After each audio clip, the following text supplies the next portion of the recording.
Welcome to today's meeting. So, according to the program, it shows that the introduction will be done by Nicholas, and the time that I've scheduled is 5 minutes.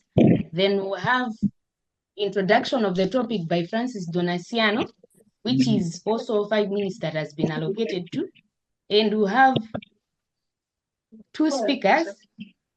Then we'll have an energizer done by Adi Nicola. And the first speakers will be Angasono and Blessings. Then after the energizer, I'll have the third speaker. Didn't do this kind of thing before. He said. Then we'll have question and answers and panel discussion. Then there will be a conclusion done by Mr. Rutherford. So this moment in time, we'll ask Nicholas to start with the introduction of LiveX. Thank you very much. And I also take this maybe in the first few seconds to say a few things. We are on Zoom, and not all of us are speaking English as our first language. So for those of you who cannot speak English or would prefer other language options, there are live captions and translation services enabled for this call. My colleagues are going to put some text to explain to you in both English, French, and Portuguese how to activate that option. I understand there are Portuguese-speaking participants here as much as French and Swahili participants. Sadly, for Swahili, we can't do it yet with Zoom, but if at all you feel at any point you need help or support following through or understanding what we're saying, please let me know. Or leave a text in the chat in your language and people follow. My colleagues will also follow through. On another note, this meeting is going to be recorded.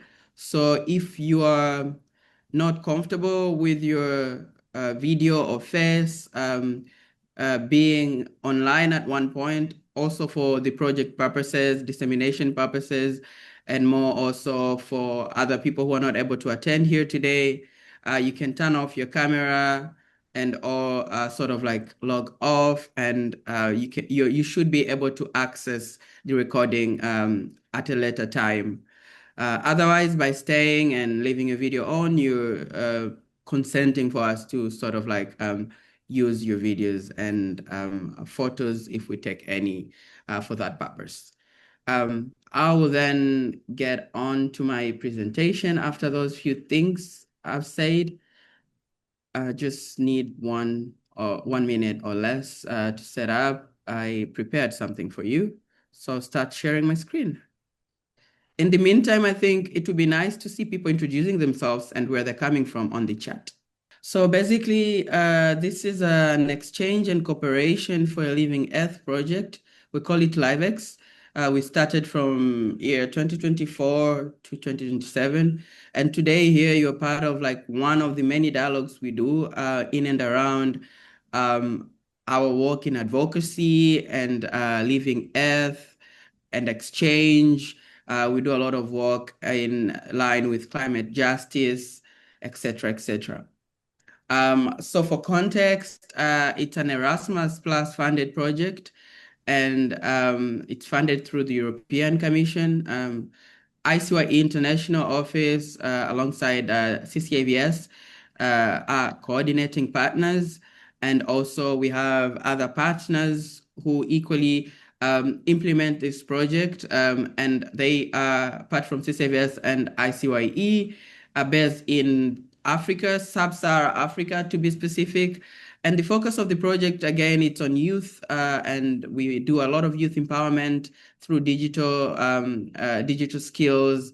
And again, the work and message and a lot of impact we're making on the ground is in and around earth advocacy.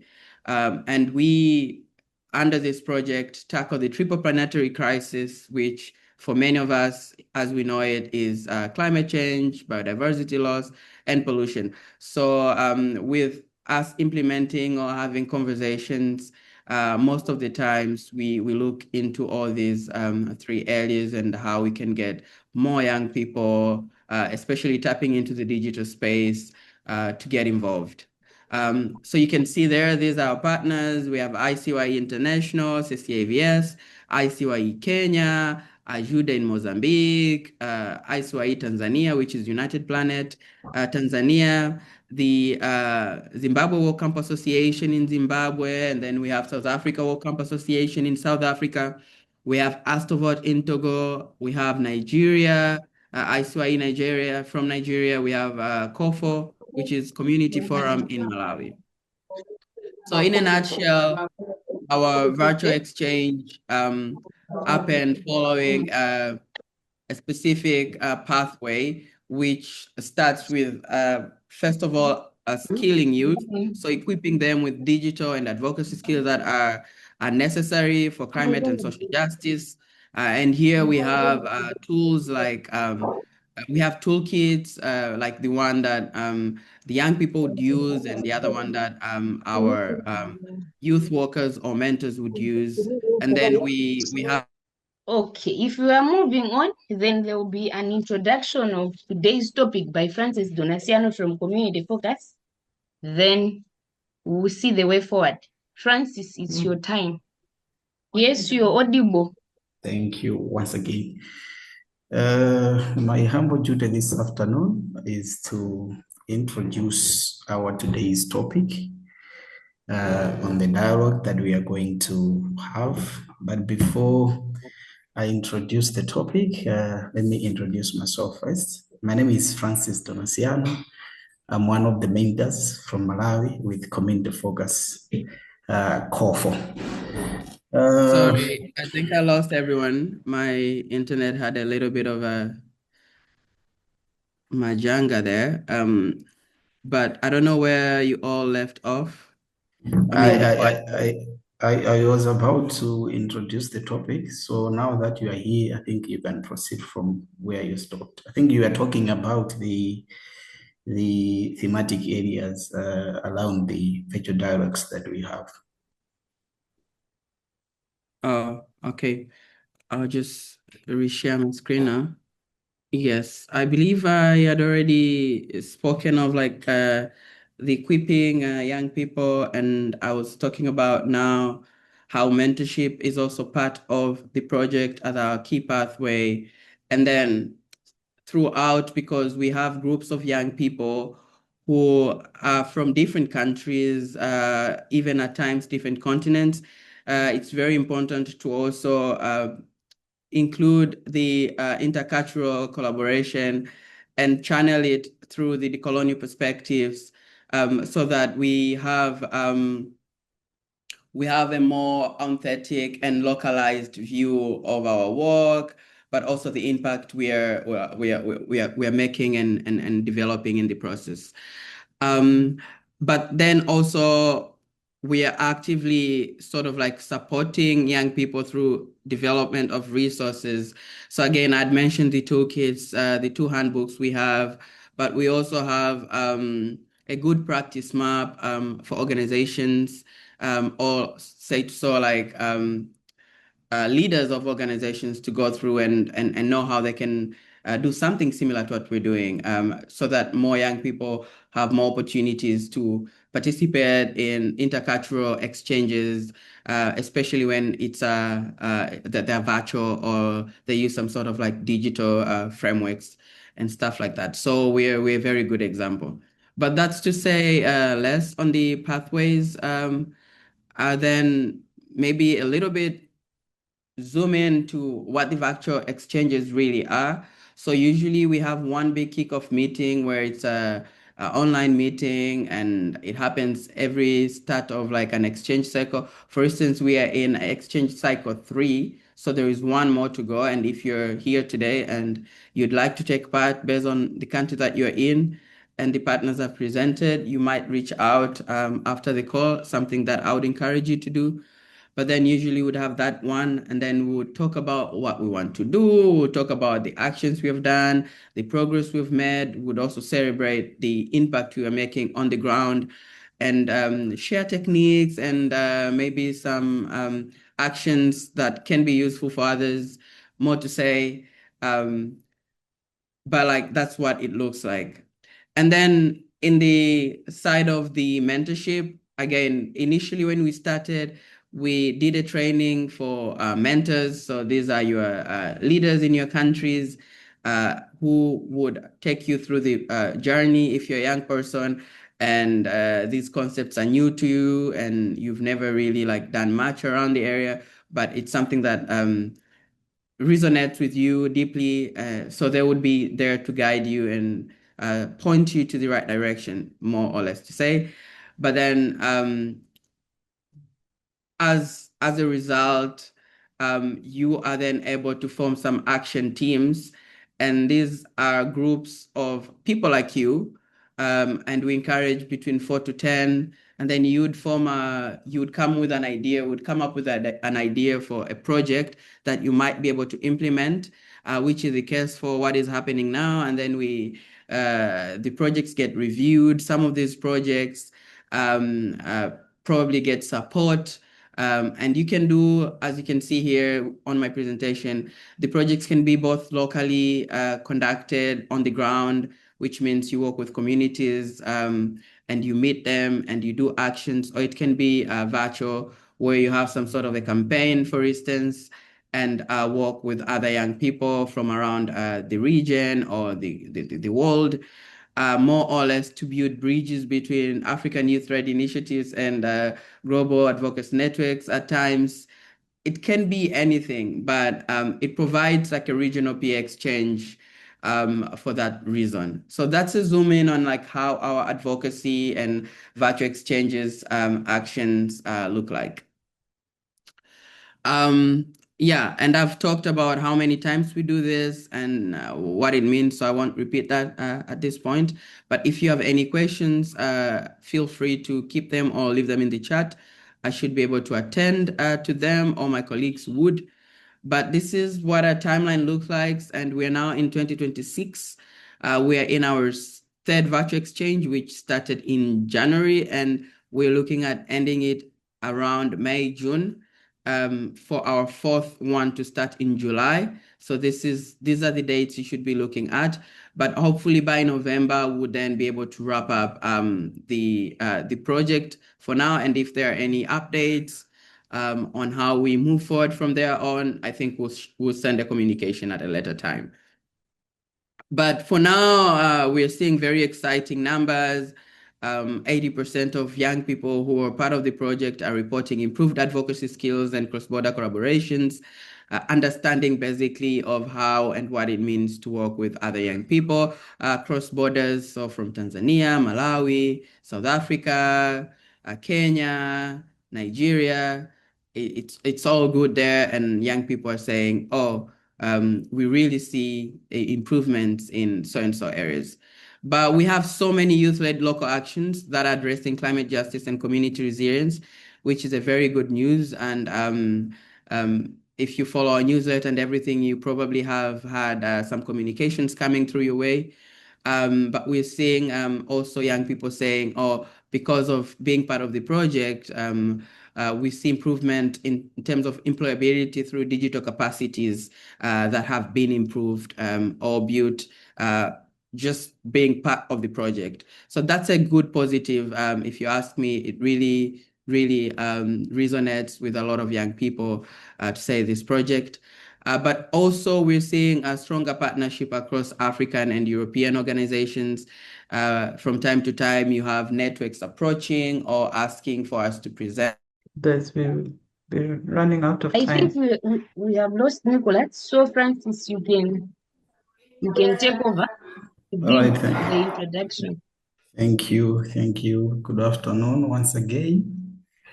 As I said earlier, that my humble duty today, this afternoon, is as simple as eating cake. I'm here just to introduce the topic for today's dialogue. Our today's topic is inclusion in action, centering differently abled voices in volunteering. The whole essence of today's dialogue will center much on exploring the intersection of climate change, and inclusion. And today's dialogue is a bit unique and different, probably from the other dialogues that we have had in the past. Why is it so? It's because we are bringing in people who are differently abled. We are bringing in young leaders, policy implementation actors, and of course, our colleagues who are going to share experiences, direct experiences, and their roles in inclusive voluntary services. And we also hear from people who are very conversant with policy making in different countries. Just for your own information, we are going to have presenters from two from Malawi, and of course one from Zimbabwe. So all these people are going to talk about the involvement in terms of policies in their countries. They are going to also talk about how they are included and if at all they are put on center stages when it comes to issues of voluntary services and of course any climate related advocacy across Africa and maybe across the whole globe. So before I hand over the mic to our moderator, Anita, let me also take this opportunity to welcome you all to today's dialogue. As I've already introduced it, we are expecting it to be more engaging, more interactive. And of course, I also received an update from one of the presenters, as I already said, that we are having people who are different abled. So if you are also here and you are unable to access the captions or any other assistive services, please let us know in the chat box. We'll be able to help you. Otherwise, welcome, and I hand over the mic to you, Anita. Thank you. Thank you, Francis Donasiano, for that beautiful introduction of today's topic. Now, we'll invite the first presenter, who is Mr. Rangason Gilazi, that will present on, who will give us a presentation on today's topic. After him, then we'll have another presenter. It's your time, our first presenter. Thank you. Okay, as you already said, I'm Rangason Gilazi, a facilitator with Chihuahua District Council. Been doing development issues in Malawi for quite so long. I'm a development practitioner in Malawi. So I'm here to present you this topic, which is inclusion in action, centering different abled voices in volunteering. Yeah. First one, let's go and look at when we say differently abled persons, what are they? So when we talk about differently abled persons, we are talking about individuals who have physical, sensory, intellectual, mental, or psychological impairment that may affect how they perform certain everyday activities. So this term different abled people persons, which I usually refer it as DAPS, emphasizes on abilities, dignity, and inclusion rather than limitation.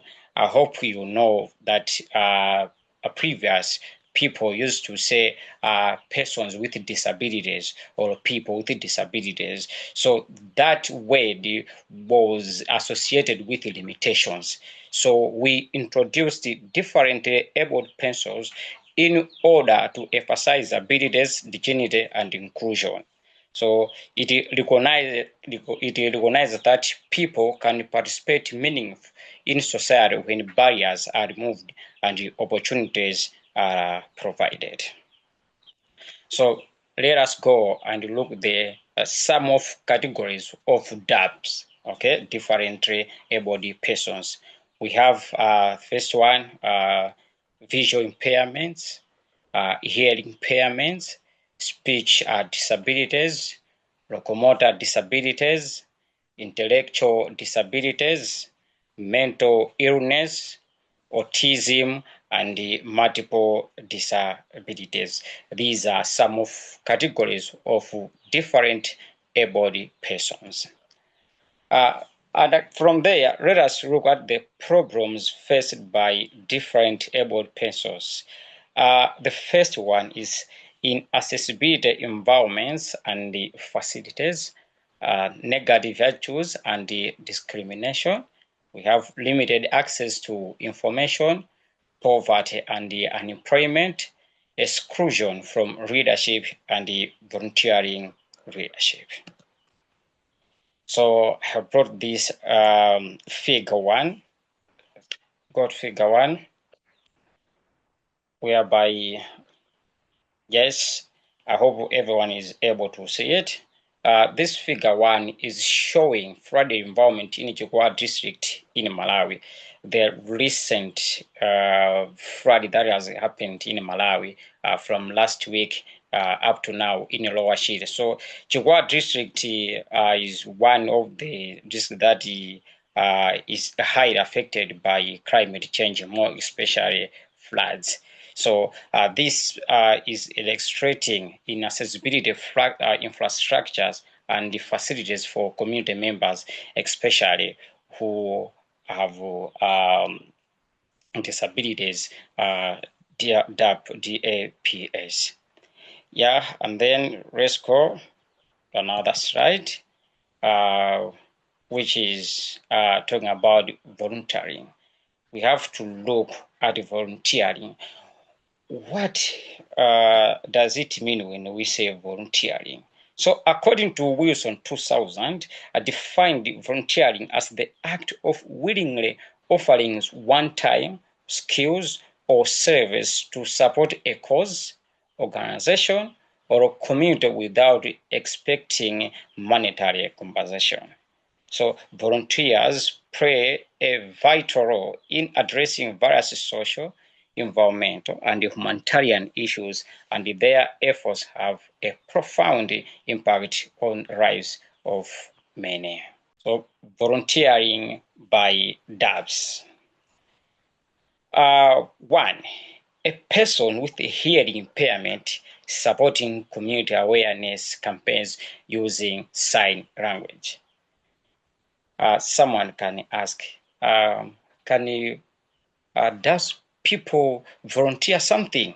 Yeah, so I'm giving you examples that a person with a hearing impairment supporting community awareness campaigns using sign language.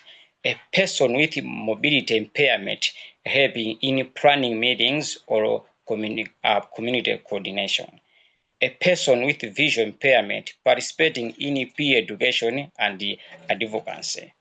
Youth with disabilities participating in tree planting, waste management, and climate awareness activities. So from there, let's go and look at centering differently about voices. And before we go further, let us look at its definition when we say centering differently abled voices. This means moving from helping DAPS to working with DAPS as volunteers and leaders. Centering different abled voices. In short, we are working with DAPS as volunteers and leaders, not as beneficiaries, not as recipients. That's what it means when we say centering different abled voices. So this involves listening to their experiences, including them in decision making and planning, supporting leadership and agencies, valuing them as partners, not just recipients, as I said earlier on. Inclusion in volunteering. So when we talk about inclusion in volunteering, means intentionally creating space for differently abled persons to participate, contribute, and lead in volunteer activities on an equal basis with others. So we have examples of inclusion in volunteering. The first one, ensuring volunteer meetings are held in accessible venues, providing sign language interpretation or simplified information, assigning planning and leadership roles to DAPs, adapting volunteer tasks to individual abilities. Let us look at importance of inclusion in volunteering. Importance of including these DAPs in volunteering. The first one, promote equality and human rights. The second one, reduce stigma and discrimination. The third one, improve the quality and relevance of volunteer actions. Another one, strengthen community resilience and cohesion. And last one, recognizes the skills and lived experience of DAPs. Now, let us look at climate change. When we talk about climate change, we are talking about significant changes in global temperature, precipitation, wind patterns, and other measures of climate that occur over several decades or longer. So, as you know, when we talk about climate change, these affect rainfall, temperature, and wind patterns. So examples of climate change are droughts, floods, cyclones and storms, heat waves, and wildfires. And again, we have figure 2. Figure 2 is showing flooding in Chigwa district, Malawi, demonstrating the impact of climate change on households and the community livelihood. As I said earlier on, that Chikwawa and Nsanje in Malawi are flood-prone districts. Each and every year, they face these climate change effects, such as flooding. So this is an example of houses that have been affected by floods. So imagine there are some people who have disabilities, the DAPs. What can be the result? Now, let's go and look at causes of climate change. 1. Burning fossil fuels, deforestation, and industrialization, pollution, and the unsustainable agriculture. In Africa, Malawi, and the whole world, I think the deforestation is the main cause of climate change. Impacts of climate change on DAPs. Let us look at these impacts. The first one, difficulty evacuating during cyclones and floods, as I illustrated on figure 2. You see that condition, okay? It's difficult for someone else who has DAP to evacuate. Increased health risks during droughts and heat waves. Limited access to emergency information, inaccessible shelters and relief services. Again, we have figure 3. And the figure 3 is showing houses, canoe, and the flooded water. So community adaptation to flooding in Chigwa district, showing how residents adjust to flooding conditions using available resources. Yes, can you show on figure 3, please? Figure 3, yes, yeah. So people in Chikwawa and the other district in Malawi, they use this boat during time of floods to at least evacuate themselves during this time. Yes, now let's go and look at inclusion in action. When we talk about inclusion in action, we are talking about the practical involvement of DAPs as active participants, decision makers, and leadership in volunteering and the community initiatives. So in climate-related activities such as floods, cyclones, droughts, and wildfires, inclusion in actions means DAPs help design preparedness and response plans. DAPs participating in area warning dissemination. DAPs advise on accessible shelters and relief services. DAPs read or read community resilience initiatives. So, why inclusion in action matters? One, it moves beyond charity to partnership. As I said early on, that it takes DAPs as volunteers or readers, not as beneficiaries or recipients. So it moves from it moves beyond charity to partnership. You work with them, not work for them. That's what it means when you talk about inclusion in action. It improves effectiveness and fairness. It strengthens community resilience. It ensures no one is left behind. Everyone is included.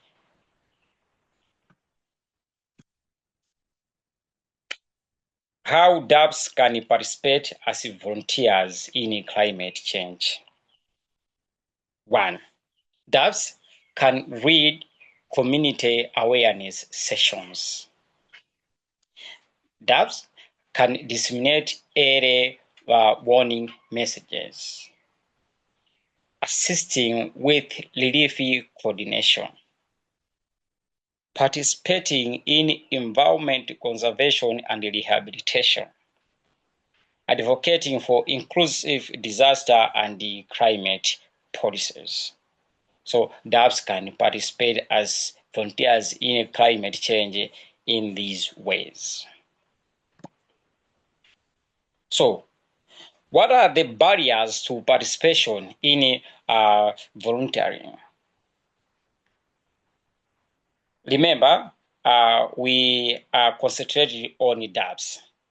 So the first one is inaccessible facilities and transportation, lack of accessible information formats, cultural stigma and low expectations, limited opportunities created by volunteer programs, weak disability inclusion policies.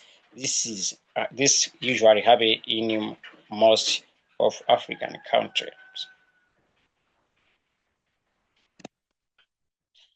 Now, let us look at strategies to promote inclusive volunteering. Okay. One, including DAPs in planning and leadership roles. Make volunteer activities accessible and flexible.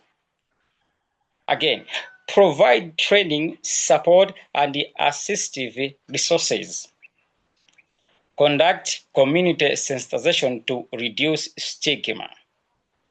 Partner with organizations of persons with disabilities, OPDs. And lastly, integrate DAPs into climate and disaster volunteering frameworks. Again, we have figure 4.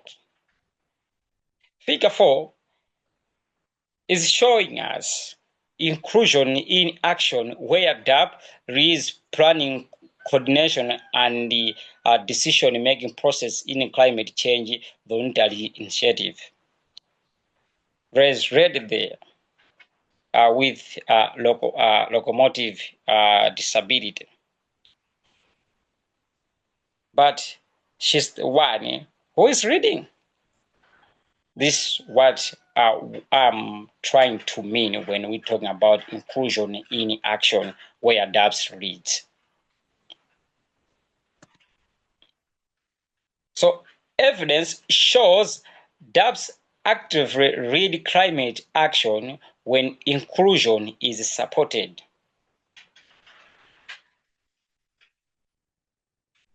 So this is according to Deutschwell 2021. Now, conclusion. In conclusion, inclusion in actions means working with differently abled persons as partners, volunteers, and leaders. Centering DABS in volunteering, especially in the context of climate change challenges such as cyclones, droughts, floods, and wildfires, builds resilient, equitable, and cohesive communities where every voice matters and no one is left behind. Thank you for your attention. That marks the end of my presentation. Thank you very much, Mr. Ngilazi, for that beautiful presentation. And you are the one that opened the presentation platform. And we have gained several insights about inclusion with people living with disabilities. Thank you. This time around, we'll have our second presenter, who is Blessings Chaipa from Zimbabwe, who will present on inclusion of people with disabilities in climate-smart agriculture and climate change. He is from Zeve Death Center in Zimbabwe, where they do work with children, youth, women, and families through inclusive services, community engagement, and empowerment programs. So this is your turn. Share what you have. Thank you. Good afternoon, everyone. Thank you for having me. Like she said, I'm Blessing Chaipa from Zimbabwe. I'll be presenting on the aforementioned topic. So let me share my screen.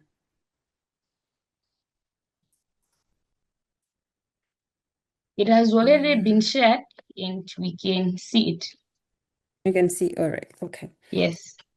Okay, so can I move to the next slide?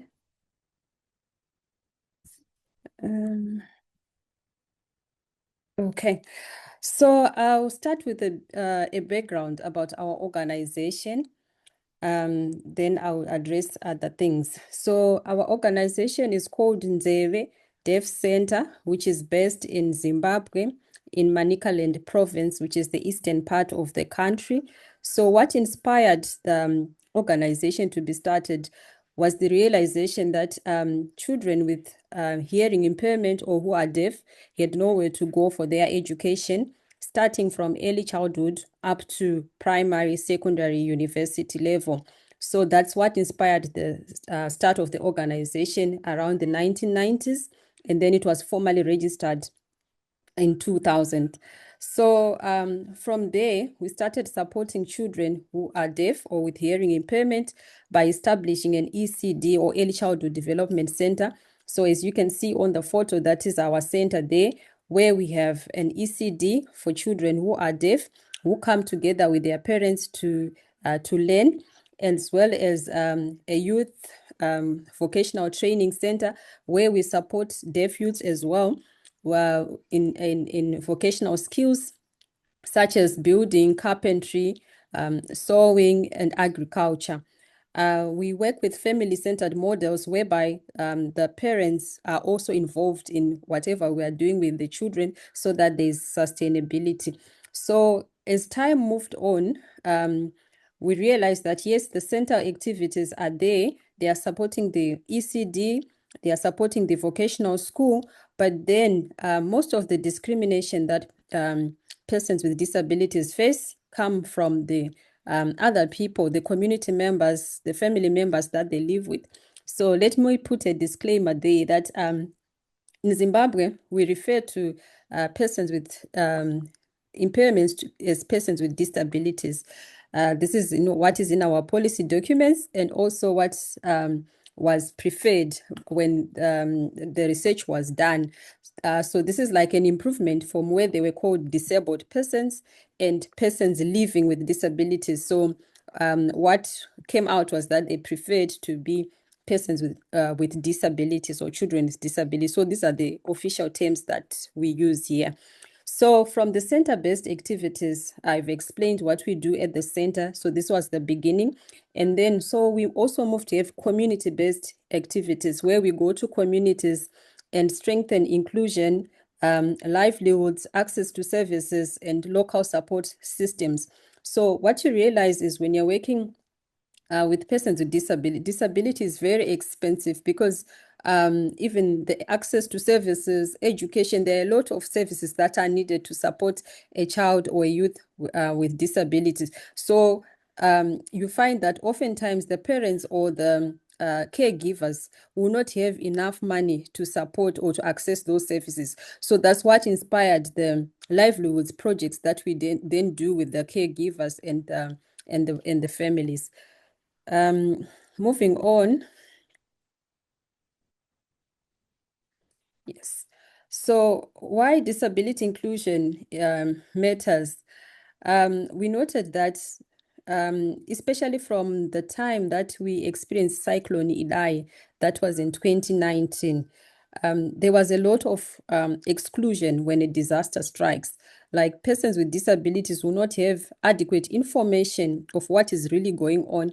And there are limited number of people who can communicate, especially if they are deaf individuals. They didn't have information on what is really going on and what is happening, what are services that are available around me. So those climate shocks, they affect persons with disability much more than other people in the community. So that's also influenced why we needed to talk about climate change and climate justice with our participants. And then we also wanted to include climate smart agriculture because from the regions that I'm going to talk about, some of them are drought prone regions. And then to see how they can be supported, what they can do to reduce the climate effects, but also to practice climate smart agriculture, which can also improve their yields and also benefit their nutrition.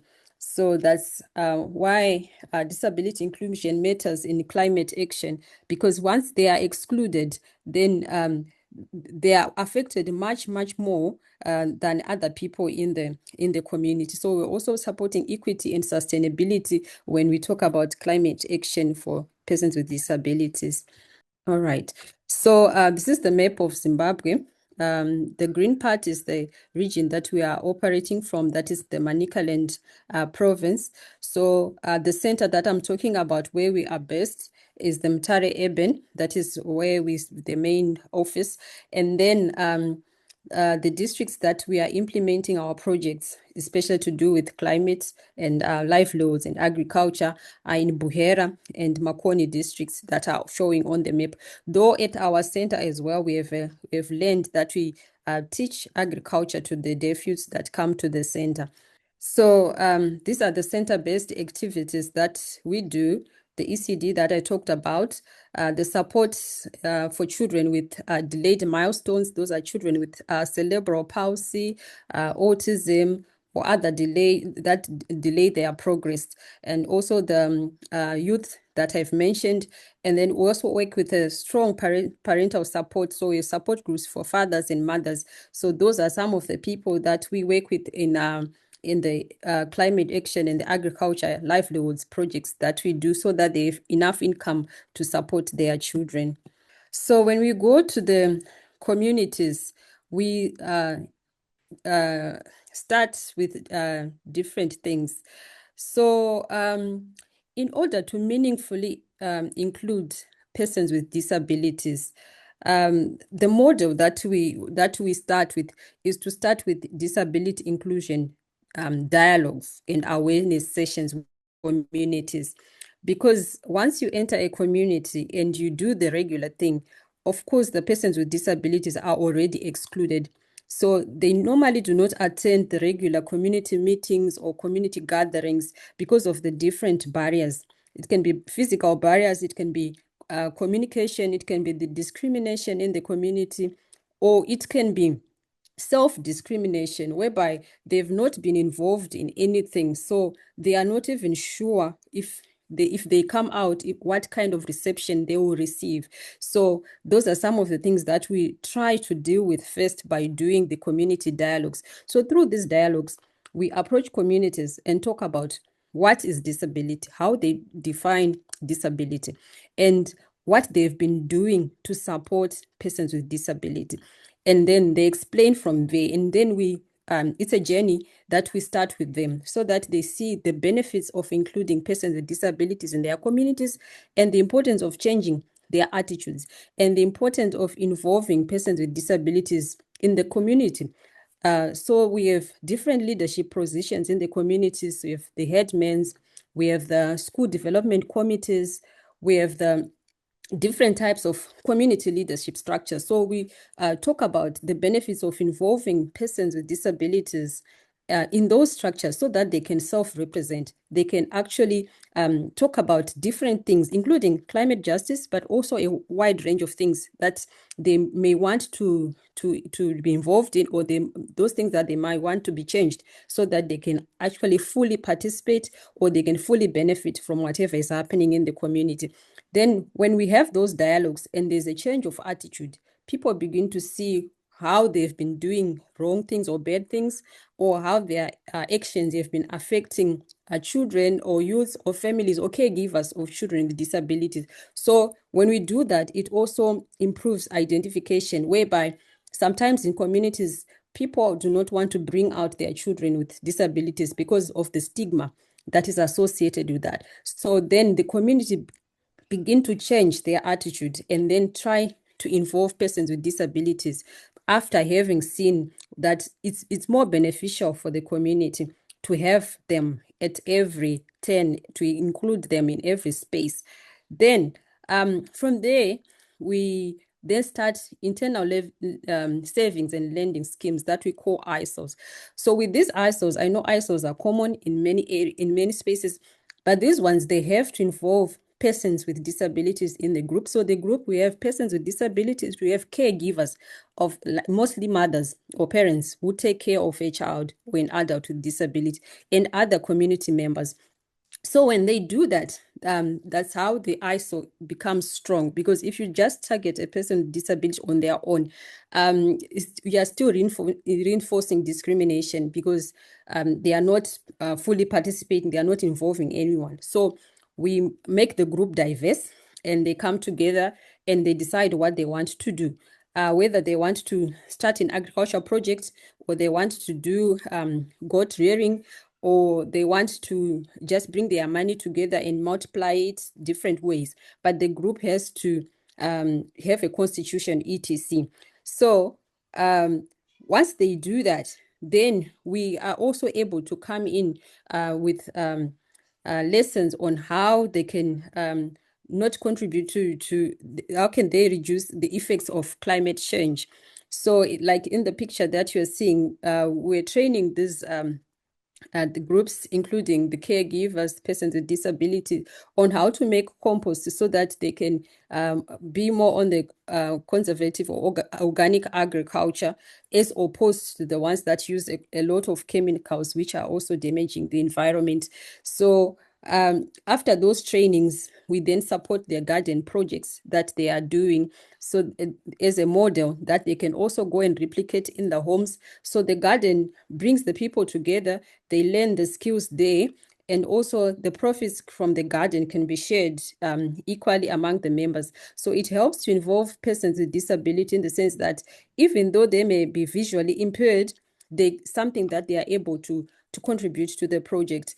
Either if they're using bore water, the person with visual impairment can be fetching the water, and the one who's able to see can be watering the garden. So everyone is involved, and they feel that ownership, that they are also able to participate in the garden and in their community development.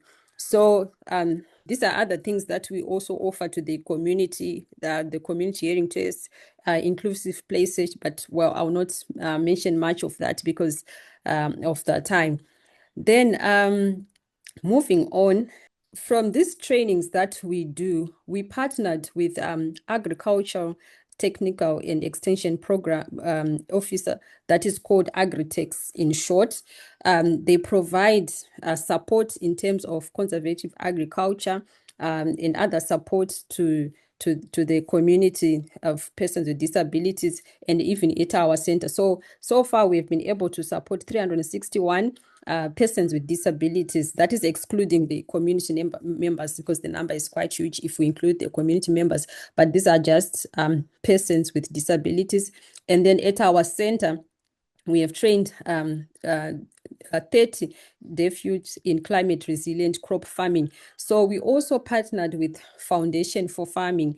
You can search about them. They are also a well-known organization which supports conservation farming by using the locally available things. Like they promote use of compost, they promote the use of organic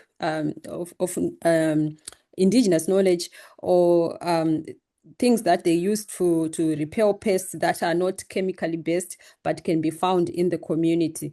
We also talked about water harvesting, like the districts that I've mentioned, especially Buhera. It's an arid region. So we taught them how to make water harvesting systems naturally in the home. Like when it's raining, you dig a hole, you put a plastic, you collect the rainwater that you can use in the garden later on, and also support in focusing on small grains for areas that are too dry, and on livestock such as goats, which does not need much water.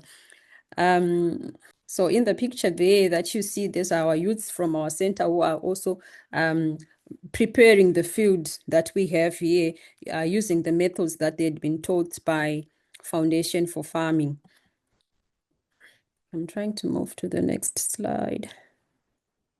Okay, so this is the conservation farming method that in Shona we call it Fumvudza method, whereby communities are supported with this information that you dig a hole for when you want to plant, let's say maize, and you put manure that is from your field, from your cow dung, you put it in the hole, you put mulching, we are like feeding this same hole every time you want to plant something. So it helps you to minimize the amount of nutrients that are needed for each farming season, and it encourages that you do not use much chemicals, but you use the natural things that are available. And these holes, they retain moisture, so you are able to increase yield in a small space of land. So this is some of the techniques that we are supporting them to do.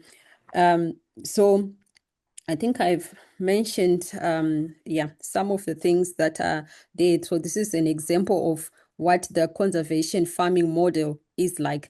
So we supported the community members supported persons with disabilities to also prepare their fields, because they would have understood it from the dialogues that we have, that everyone is something to contribute, but they can be contributing in a different way. So they support each other in coming up with these plots that are conservative, and they yield much more. It has been studied, and even our government is taking the model throughout the country. So this is some of the things that we have been working with persons with disabilities in the 2 districts that I've mentioned.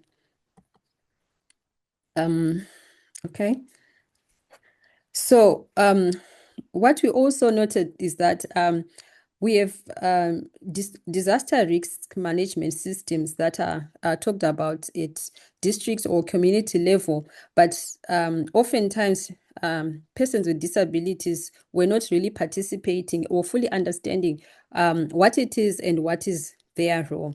So like I mentioned, from the experience from the Cyclone Idai that we experienced in 2019, we then started talking about disaster risk management from a family, community, and local level. and what they can do and how they can also participate. So we build structures within the community where persons with disabilities are active members of those disaster risk management, and we had trainings to support that, because we noted that yes, the disaster is struck, but a person with disabilities is affected different, or maybe in the building back better, they would want certain things that maybe another person may not see. So we included them in building the support structures, and we had DRM committees that are actively working with community members so that their voices are heard in the local planning and that their needs are also prioritized. So even in building their home structures and even their gardens or farming plots, they now have that eye to see that if a disaster is to happen, how can I save myself? How can I save myself? Or how can I prevent it actually from happening? So it's involved a lot of things, because some had not gotten information of that if you build your house without using strong structures or even cement, when disaster strike, you are actually at a higher risk than another person. So those are some of the things that we were also discussing in these trainings and meetings. So we also talked about reducing reliance on rain-fed farming. So we talked about small livestock projects, where I mentioned that goats do not really need much water. So in a place that is already dry, those goats projects are also a good way of managing the situation. So with these goats pass-on projects, we would buy goats for persons with disabilities that are in that ISAL group. And then when that goat reproduces, it's shared until all members, if the group is 10 people, until every member has their own goats. And then they decide whether they want to remain in the group or to start their own goats project aside, but the group still remains functional. So this has been a good project for the persons with disabilities. And we also working on beekeeping and apiculture, which is also a good project for dry regions. Fish farming, from the rainwater collected during the rain season, it was also a useful way of using resources. And we also talked about market linkages, so that when they produce something and they need a market, then they can have an income from whatever they would have produced. I think I'm coming towards the end of my presentation. Okay. Is it? I think I need the last slide. Okay, so, okay. Let me go back a bit. This technology is doing games on me. I'm trying to go back to the, okay. All right, so these are the key takeaways from what we have been doing to build resilience, to build capacity, and to have inclusive communities. So the number of people trained are indicated there, 361 persons with disability, and 30 youths. These are specifically from the center. The 361 are from the communities, Buyera and Makoni. And persons with disabilities are now active members of the disaster risk management committees that we trained. There's expansion into small livelihoods, goats, poultry, beekeeping, fish farming, and adoption of practices, widespread uptake of small grains, Fumvudza, which is the conservation farming, water harvesting structures, and improved food security. Early signs of improved household resilience and food availability during the lean seasons. Thank you very much. I think I've come to the end of my presentation.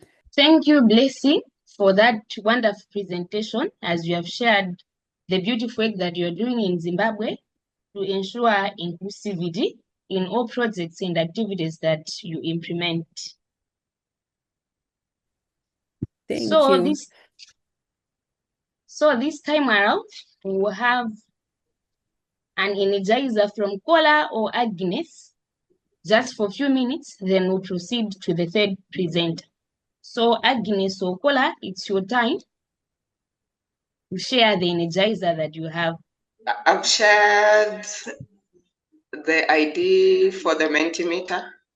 We'll do a short reflection exercise and then proceed into our allocated time. So we'll just do it fast before the last presenter comes on. So please join and we can start.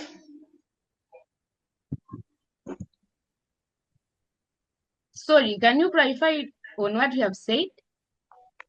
We have a Mentimeter ID on the chat box. I've just shared it.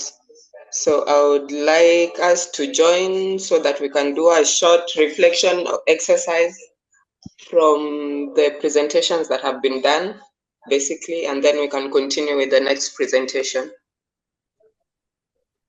Okay.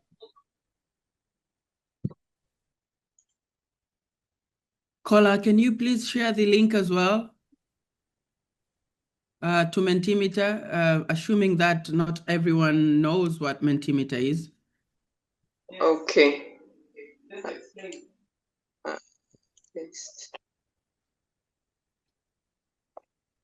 Done. Thank you. Yeah, for those who are joining for the first time or are not familiar with, if you're able to click on the link, it will ask you to put some sort of like an ID or digital code number.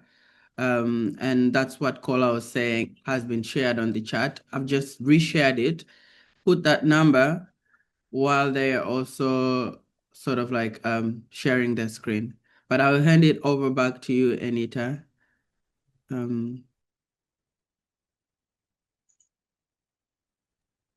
Nicholas, you can proceed.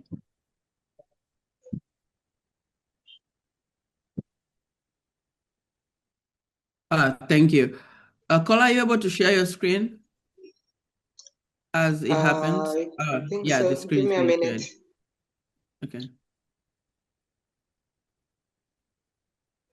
Yeah, I think I'll let you take over from here, Kola. Yeah, Can we all see see my screen? Yes. Please proceed.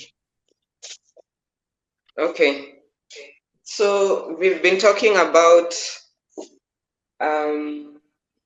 who participates in climate action, and basically we are looking at the missing voices in terms of inclusion. And so the first thing you will see on the screen,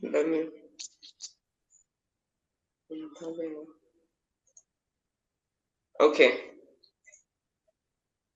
So you can see the first question on the screen. And when you think of climate change action, like who is the first person that comes into your mind? Like who participates in it? Who does what? You can fill in your answers and we'll go through that.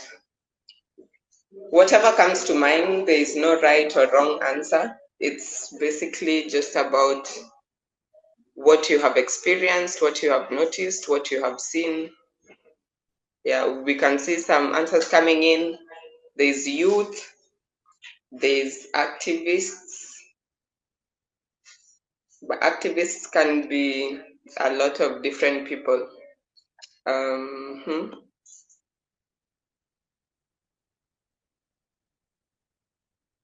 We only have 3 responses. Abled persons, advocates, the government, children, women, okay.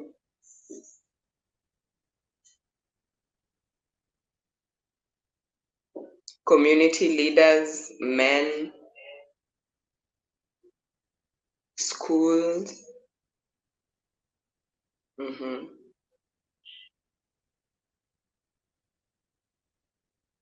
Yeah, so I think from this we can see who is missing, because we are able to mention all these people, but then in that bracket, as we've been talking about, we are seeing there are people who are excluded from the actions one way or another.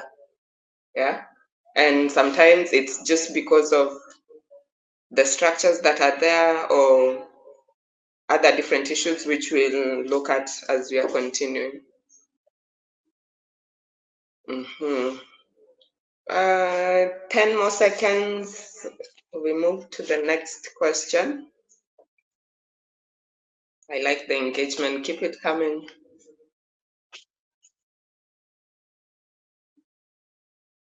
Yeah, so I think at the end of this, what we can say is there's someone who mentioned able-bodied persons. Yeah. And I think most of the time that is the first thing for most of us that will come into our minds, be it children, be it youth, be it the government officials, students, and etc. We know there's a specific caliber or group of people that are more in the circle or in the groups where all these activities are done. Okay, next slide. So, how inclusive do you think climate change programs are for different able persons?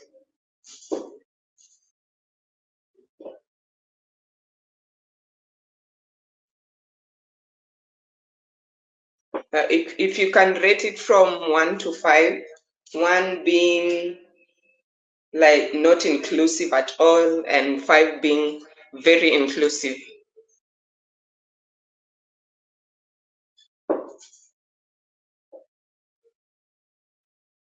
There's a mix of responses. If we can have maybe 1 or 2 people maybe share why that you've chosen that specific number, because again, given the circumstances and different places you are in, you will find that some places have put it a bit high because of available resources, while other places are significantly low. So there's probably a reason why you've chosen that. You can share with us in the chat box. Maybe someone could read 1 or 2 of the comments. Is it based on what you have seen? Is it based from hearsay? Yeah.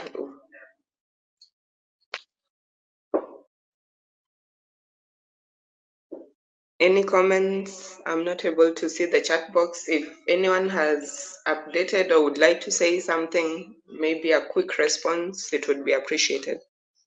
So we have the highest number of people commenting on not inclusive at all, which means most of the time it's probably we've encountered situations where there's no inclusive actions, or we don't get to work with a lot of what is the term again? Yeah, a lot of different able-bodied persons. So I think from experiences, maybe with who we've worked with or what we've seen or the interaction we've had, we can see that the majority of people are selecting not inclusive, which speaks a lot, considering our dialogue today is about how we can include these people. So the next question would be, what barriers might prevent different able-bodied persons from participating in climate actions? Why do you think they are not in these spaces? Hi, Kola.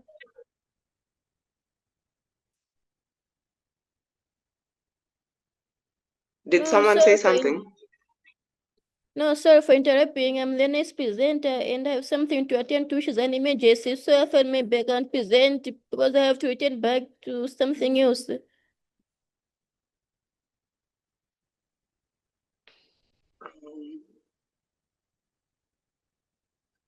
I didn't quite get what you are saying? She's saying that she's the third speaker, so she has Uh-huh. some other things to attend. So she Okay. needs time so that she can present now, Okay. and after that, she should attend what is supposed to be done. Okay.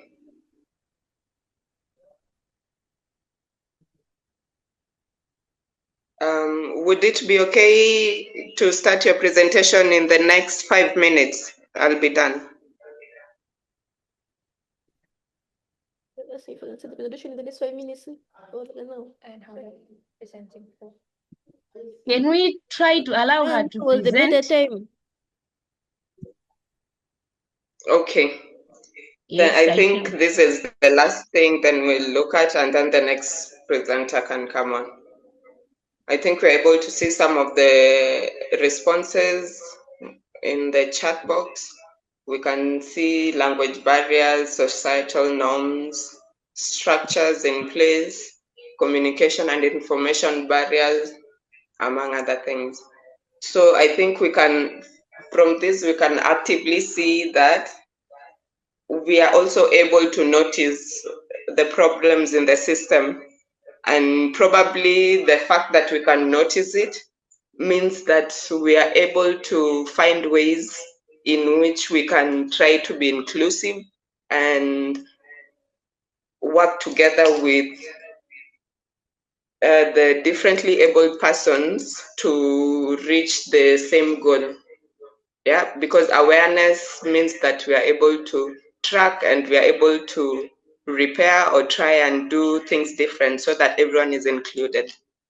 So I think we'll give a chance to the next presenter. And yeah, thank you for your time. Yeah. Thank you, Kola, for the energizer. So this time around, we have the third presenter, who is Malumbo Clara Nkinga, who is a special needs teacher and a public service fellow at the Inclusive Education Department of the Ministry of Basic and Secondary Education in Malawi. And for now, currently, she's studying disability at the University of Pretoria. So we are very anticipating to hear what she has. It's your time to share us what you have from your side. Thank you. Good afternoon, everyone. Thank you so much, Anita, for the introduction. And I am Maumbo Mkinga. I'm a girl with a hearing impairment, and I'm so excited to share you about my experiences as a girl who has a hearing impairment.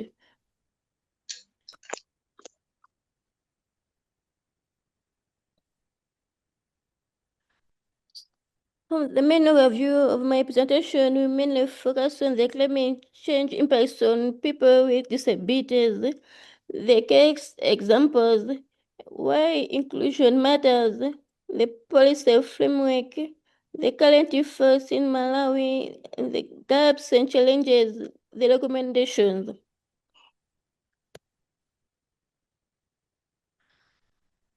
So when it comes to climate change impacts on people with disabilities do face a lot of challenges. This can be limited access to early warning systems.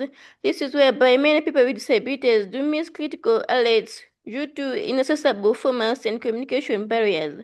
For example, those with hearing impairment can be able to know earlier warning systems because most of the warning systems are being used as a radio. So someone with a hearing impairment can be able to hear that. And then another challenge we have is mobility challenges during these disasters. This is whereby evacuation becomes extremely difficult when infrastructure lacks accessibility and the mobility support. Another challenge we have is reduced access to relief services. This is whereby emergency camps and relief distribution points often lack accessible facilities and accommodations. Like the relief services, they can be uphill, which makes it inaccessible for those who utilize wheelchairs to reach the uphill. And then we also have communication barriers. Communication barriers can also be like the sign language analysis they already talked on the hearing challenges. And UNESCO did a research in 2023. They found out that only 2% of people with disabilities in Malawi do receive information through sign language. Here, where it gives a several limiting access to save area warnings. The next slide. Now we're on the case examples. These case examples are the disaster examples which we have encountered in Malawi. The first example is the cyclone Freddy, which took place in 2023, and it left about 200,000 people displaced due to non-stop rains. Here, many people with disabilities struggle to evacuate due to mobility challenges, and the relief camps lacked accessible sanitation facilities, and there also limited sign language interpretation in emergency communication. We also had floods in districts like Sanjay and Chikwara district in Malawi. Here, where else warning systems often were not accessible, like there were no braille materials for those who have visual impairments. Even those with hearing impairments, they misled your best allies. And then we also had community-based disaster programs like some NGOs, they train village civil protection committees. However, despite having the civil protection committee meetings, the representation of people with disabilities remain very low. Why inclusion matters? It enhances the effectiveness of climate interventions. This is whereby inclusive approaches ensure climate programs reach all community members and address the diverse needs. Inclusion is important because it builds the resilience of entire communities. This is whereby when people with disabilities are included, entire communities becomes more resilient to climate shocks. Inclusion matters because it promotes human rights and social justice. This is whereby inclusion upholds fundamental rights and ensures equal protection for all citizens during climate change. Emergencies. Inclusion matters because it encourages different perspectives and solutions. This is whereby people with disabilities they do bring unique insights that improves the climate adaptation strategies. Next slide.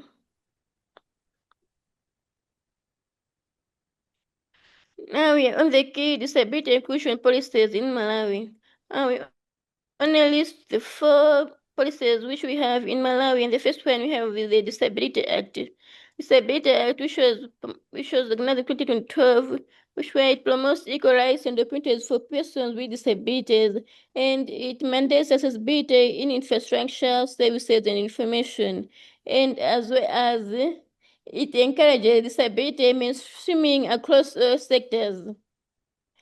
And the national policy opportunities for persons with disabilities, it focuses on inclusion in education, employment in social services, as well as it aims to remove social and environmental barriers. And then we also have the Marian Constitution, whereby it creates equal and non-discrimination for all citizens under the Section 20, which prohibits discrimination on any grounds and affirms equal protection of the law. And then the final act, we have a national social policy hereby it recognizes vulnerable groups, including persons with disabilities. It also promotes protection and resilience building. The next slide. Now we're on the climate policy and inclusion framework. Now we're going to start on the climate policies and the inclusion framework. The first one, we have a national change policy, which was obtained in 2012, whereby this policy does provide a framework for climate adaptations and mitigations. It also recognizes vulnerable groups and promotes social equity. It as well as includes cross-cutting issues like gender and vulnerability. And in the second policy, we have a national resilience strategy, which was obtained in 2018 to 2030, which focuses on building resilience of vulnerable populations, and it also addresses shocks like floods, droughts, and food insecurity. And the third policy, we have a disaster risk management policy, which was obtained in 2015. And this policy promotes inclusive disaster preparedness and responses, and it also acknowledges the need to protect vulnerable groups. And then the last disaster risk management, which was obtained in 2023, in the shift from reactive disaster response to proactive risk reduction. Then the current inclusion efforts in Malawi. The current efforts in Malawi is where there are some of the NGOs, especially the disability-focused organizations, they do promote inclusive disaster risk reduction trainings, and then the participation of disabilities in exercises like tree planting. And some schools are being introduced into inclusive education approaches, as well as the local councillors, they are beginning to integrate social protection programs.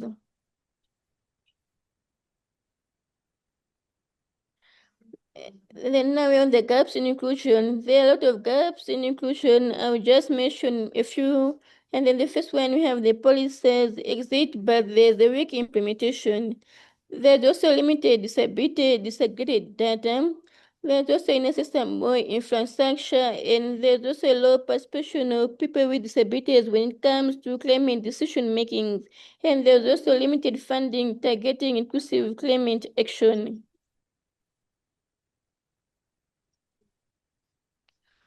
And now we have the recommendations. When it comes to inclusive education, these are the recommendations that have to take place. We have strengthening implementation of the existing policies. We have to ensure there's a system of climate information like sign languages, braille machines, and we also ensure that people with disabilities are involved in planning and leadership roles. Don't only involve people with disabilities in implementation stage, involve them when it comes to planning. Invest in inclusive infrastructure and improve data collection on disability and climate change impact. And finally, also increasing funding for inclusive climate programs. In conclusion, inclusion is not optional, it is essential. Malawi has a foundation but needs a stronger action, and then there's also a collective responsibilities from the government, NGOs, and as well as the community. Thank you so much. Thank you, Marumbo, for that wonderful presentation. And we have gained a lot of insights, specifically on what is being done and the acts that are being used in Malawi. Thank you once again. This time around, we'll have questions and there will be answers for any question that will be presented, and we'll have a discussion. So if there are any comments, this is the time. And if there are any questions, this is the platform. Let's feel free to ask so that we can have answers from people from specialized sectors. Thank you. Yes, yes. Hello. I have said that it's time for question and answers or comments. This is the time. So people, you are not responding anything. If there are questions, it's the time to ask. If there are comments, let's comment. But if not, then we'll conclude as Mr. Rutherford Maruta will conclude our meeting.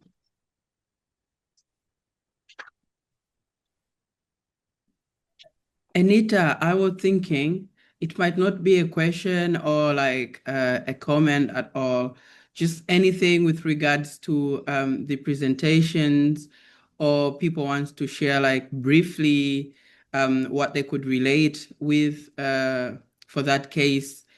They can raise their hands and perhaps we can allow the floor. But yeah, Rutherford, what do you think? Hello? Yes, Rutherford, the floor is yours.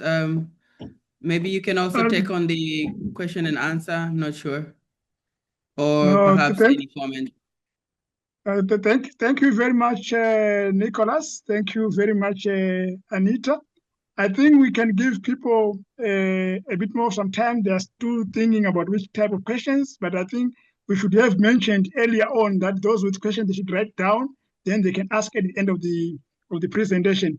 But yeah, if we don't have any questions, then we can move on. But if people want to comment or just give an input on what in any of the presentation which were presented today, we are waiting for those comments, or even constructive criticism. We are also open for that. So it's not only everything positive, but also a constructive criticism. So how best can we improve these online dialogues? That's what I can say. So the floor is yours. You can just hit us with the questions, then the panel, the presenters will be able to answer. If it is something which is related to the admin, then we'll be able to answer. Thank you. Saus Wahome has raised the hand. You can speak. Hello everyone, I'm Charles Wahome from Kenya. So my question or just a comment, I would ask maybe where is the place of caregivers in disability mainstreaming? In the discussions I've had caregivers being mentioned slightly, and these caregivers mostly find they are not caregivers, they are parents. Maybe sometimes you find when they are called caregivers, they feel as if they are outsiders, yet in real sense they are their parents to these persons who are able differently. So where is their place during disability mainstreaming? And another question: when we talk of funding, the inadequate funding, what is the measure if it's inadequate, or maybe how do you come to allude to it's inadequate? So that's all I have. Okay, if I've got you right, you are saying that caregivers or parents should be included in these projects or activities that are being implemented. But the second one, you have mentioned about funding, but deeply I haven't gotten what was the central idea of the comment or the question. So you should come up again. When I heard the last presenter talk of inadequate funding, so to what point, or to what are the measures that are there, or to what conclusion do you come up with that funding is inadequate? Is it how it has been utilized? Is it there is none, or maybe there's a very big constituent when coming to funding, from the funders to the specific person who should benefit. So how do you come up to say that there is enough? Is it there is totally none, or maybe as it trickles down, the last mile persons are not that's all. Maybe you are better paid to understand. Okay, I've heard you. Kerubo is saying that he cannot hear the speaker, but I've heard what he was communicating. The first thing he has said that we are talking about inclusivity, but we haven't tackled the part of the parents, that what's their part, or what are the things that should be addressed with them as caregivers for people living with disabilities. The second thing was a question on, we are saying that the presenter said that there is inadequate funding for inclusivity projects. So the question was, what's the measure of inadequacy in terms of the funding? So if anyone can address that question, this is the time so that Charles can get an insight on that. Thank you.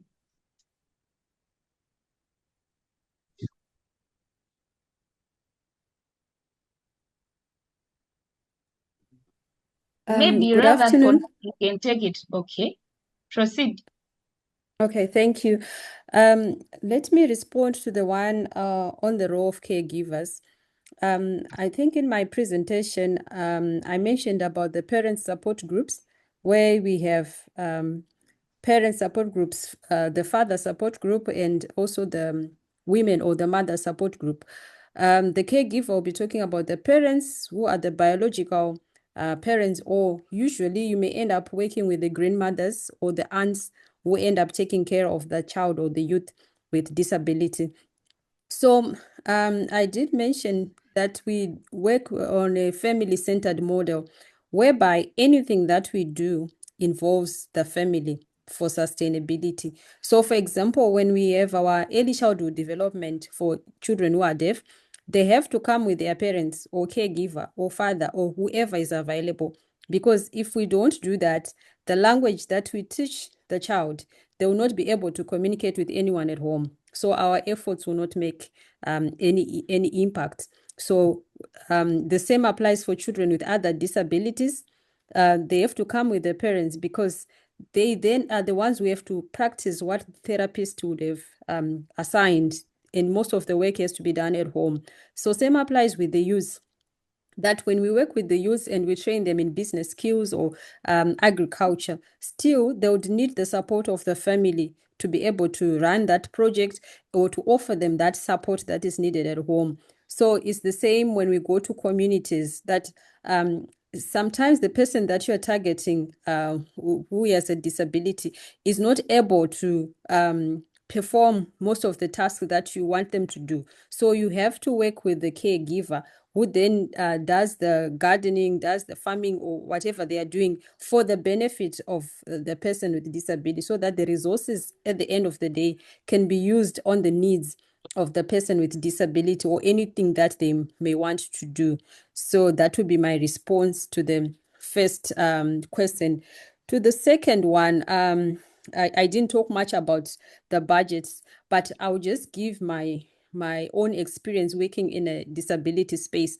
First, if you look at the national budgets for each country, you should look at how much of that money is allocated to the social needs. Like in our country, that ministry combines all other needs, whether it's orphans and vulnerable children, the elderly, those out of employment, those in different needs. It's just one pot. So on its own, it tells you that those resources will not be enough to support the needs of the persons with disabilities.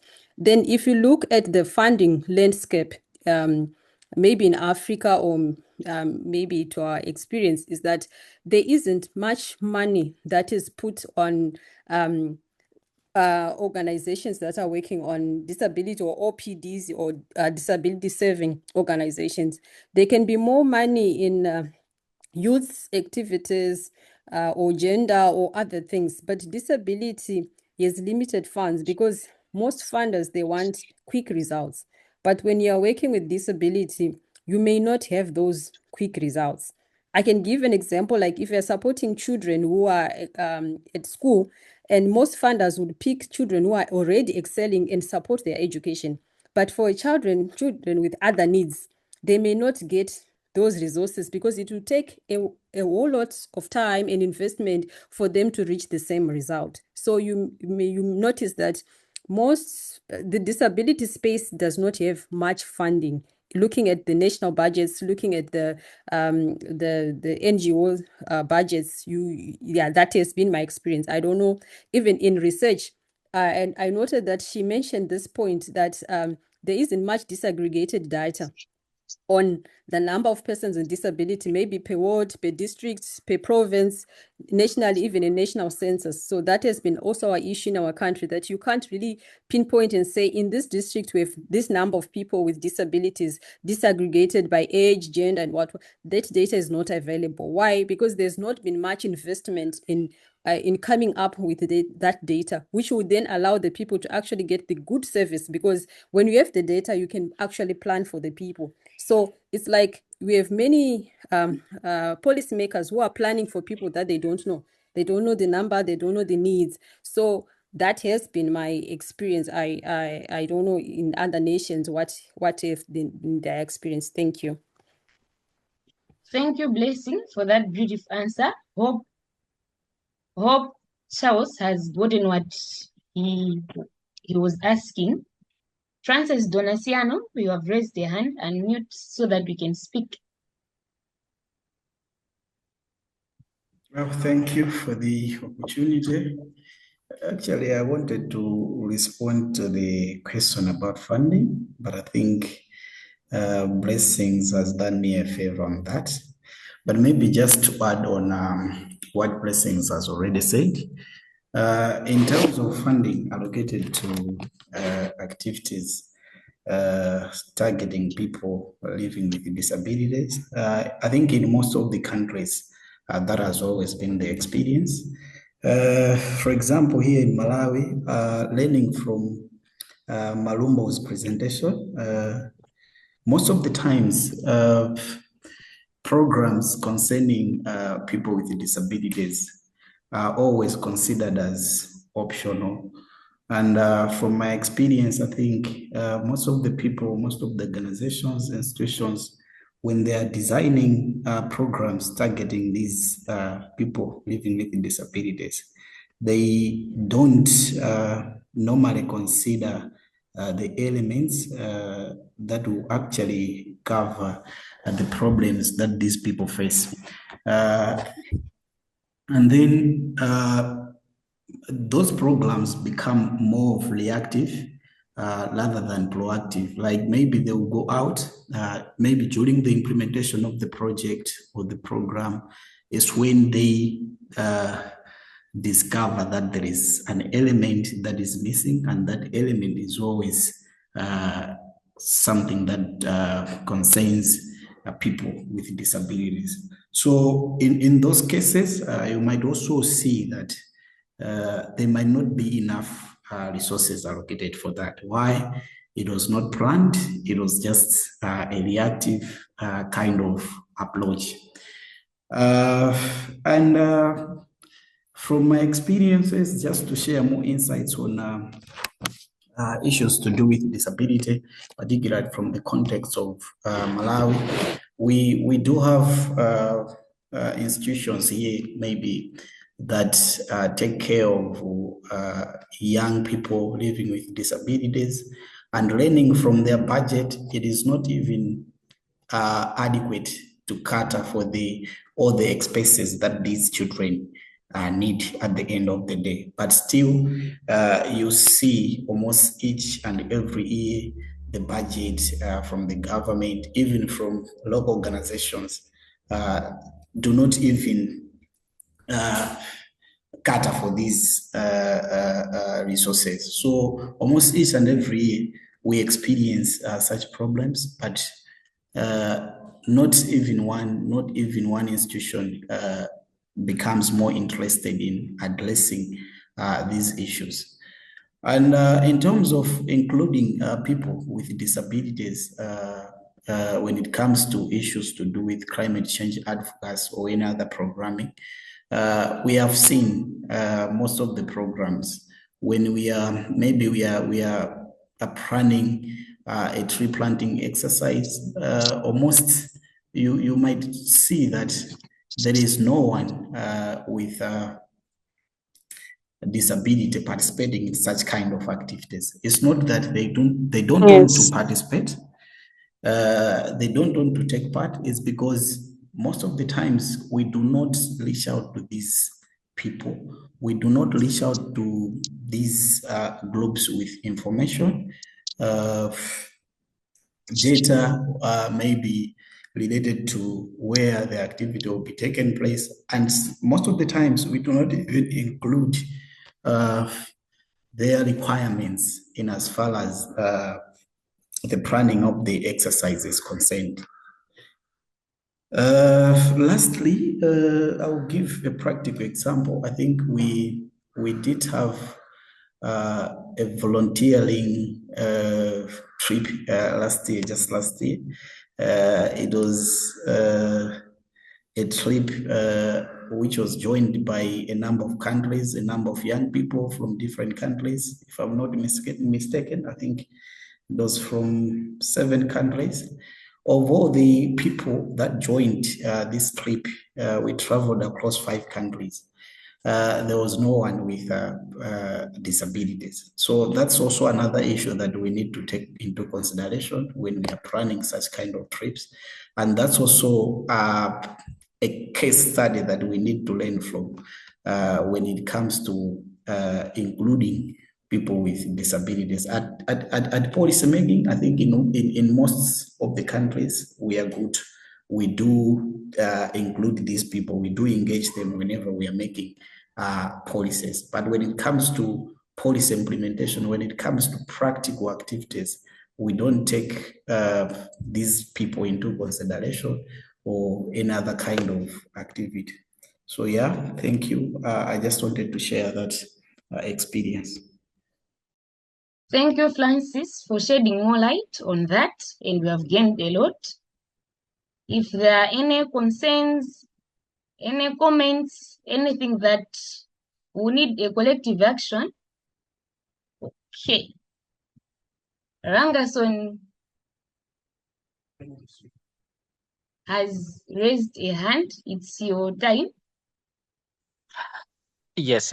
I just want to clarify on the how is centering different abled voices different from simply including different abled persons.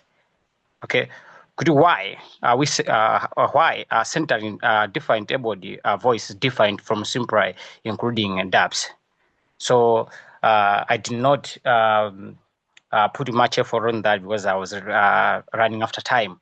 So I just want to say on that, including DABs, ensure they are present while centering their voices, ensure their experiences, perspective, and ideas shape decisions and actions.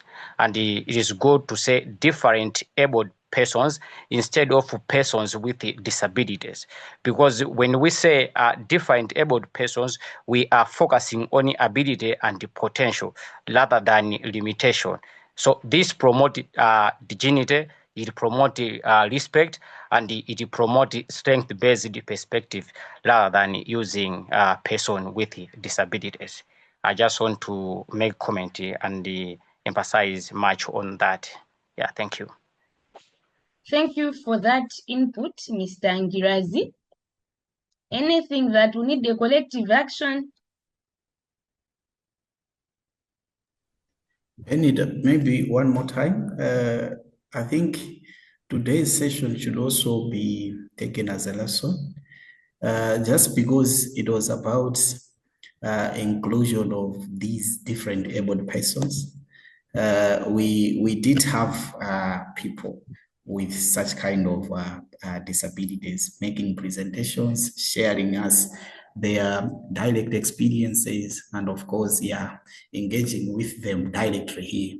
So I think whenever we are having conversations like this, I think as an organizing committee or as implementing partners from different countries, I think we should also make effort to reach out to more and more people within our communities, within our regions, more people living with disabilities, so that it shouldn't be just as a matter that whenever we are having conversations to do with disabilities, it's when we should bring them in, but it should be like a standard.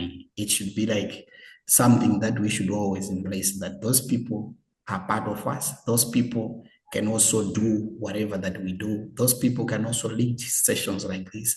Those people can also initiate programs in our communities. So yeah, let's consider this platform, today's dialogue, as a learning platform. The standard that we have used today should always be the standard for the upcoming dialogues and any other engagements that we might have out there. Thank you. Thank you, Francis, for that, and it has been noted with thanks. As we are approaching to the end of our today's dialogue, before we close, we'll ask Mr. Ravathod to conclude then we'll end the meeting. It's your time.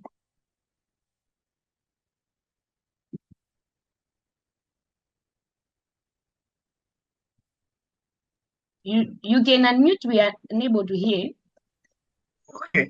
Thank you very much, Anita, for driving this today's agenda. Thank you very much for that. As we draw this enriching session to close, which was focusing on putting people who are differently enabled at the center, and also making sure that we don't talk on their behalf, but we give them the platform to speak on their behalf. I would like to take this opportunity to extend my heartfelt gratitude to those who have made this online dialogue possible. First, a special thanks goes to our speakers, the three speakers, for sharing your valuable insight, experience, and perspective, because they are sharing their experiences. That was truly emphasized on the importance of centering different enabled voices on action for climate change and also for volunteering. Your dedication and passion inspires us to foster a more inclusive space. I think, yeah, we need more spaces for people who are differently enabled. I think Francis have mentioned that last year we had a program which we were saying deconstructing the artificial border post, which were having young people traveling by road from Nairobi up to Pretoria, doing a number of different activities in different countries. So, but we did not include people who are differently enabled, but we are focusing on climate change. So to our participants from diverse backgrounds, thank you very much for your active management, active engagement, questions, commitment to learning. Your participation and underscore the collective efforts needed to promote accessibility and inclusion in our communities. I would also want to say a sincere appreciation goes to organizing team behind the Life Acts. Nicholas, you have been doing a great job organizing this online dialogue alongside with Web Package 3. Thank you very much for that.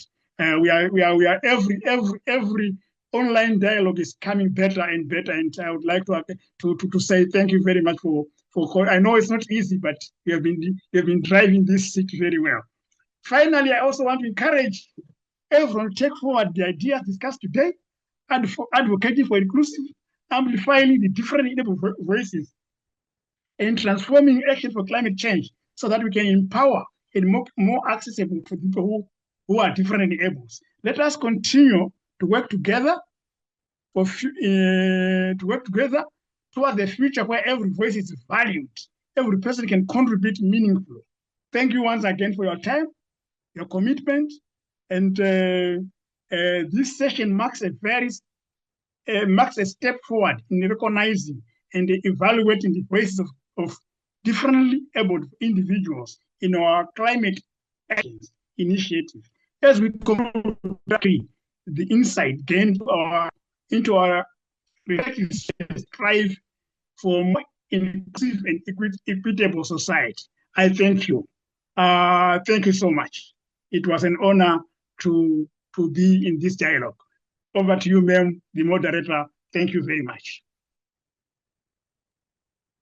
Okay, thank you for that conclusion. But before we close, Charles has something in the chat box, so we should address it, then we should close. Just a moment.